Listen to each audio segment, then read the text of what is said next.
இன்று ஓணம் பண்டிகை பற்றி கொஞ்சம் தெரிந்து கொள்வோம். ஓணம் பண்டிகை கேரளாவில் தொடர்ந்து 10 நாட்கள் கொண்டாடப்படக்கூடிய ஒரு விழா. அருமையான விழா.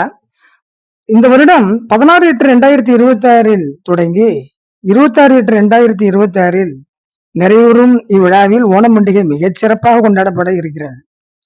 இந்த ஓணம் பண்டிகை வரலாற்றின் பின்னணி என்னவென்றால், மாவலி அரக்க சக்கரவர்த்தி கேரளாவை ஆண்டு கொண்டிருந்த பொழுது நீதிநெறி தவறாமல் ஆண்டு கொண்டிருந்தாராம். அப்போது அவர் ஒரு யாகத்திற்கு ஏற்பாடு செய்து யாகத்தை செய்து கொண்டிருந்த பொழுது தேவர்கள் பயந்து போனார்களாம்.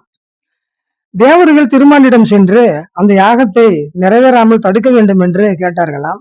அப்பொழுது திருமால் வாமன வடிவம் தாங்கி, அதாவது குள்ள வடிவமாக எடுத்து மாவலி சக்கரவர்த்தியிடம் வந்து 3 அடி நிலம் கேட்டாராம்.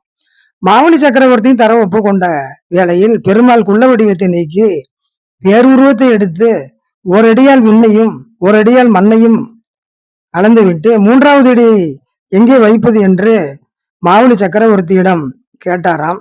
அப்பொழுது மாவலி சக்கரவர்த்தி தன்னுடைய கிரீடத்தை நீக்கிவிட்டு தன்னுடைய தலையில் வையுங்கள் என்று கூறினாராம். உடனே திருமாலும் அவருடைய தலையில் வைத்து அவரை பாதாள உலகத்திற்கு அனுப்பி வைத்தாராம்.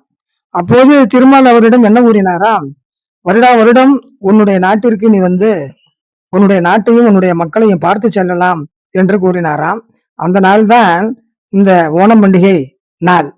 இந்த ஓணம் பண்டிகை நாளில்தான் மாவலி சக்கரவர்த்தி வருகிறாராம்.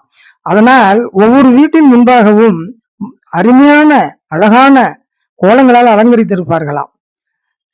இதுதான் இந்த வரலாற்றின் பின்னணி என கூறி முடிக்கின்றேன். நன்றி, வணக்கம்.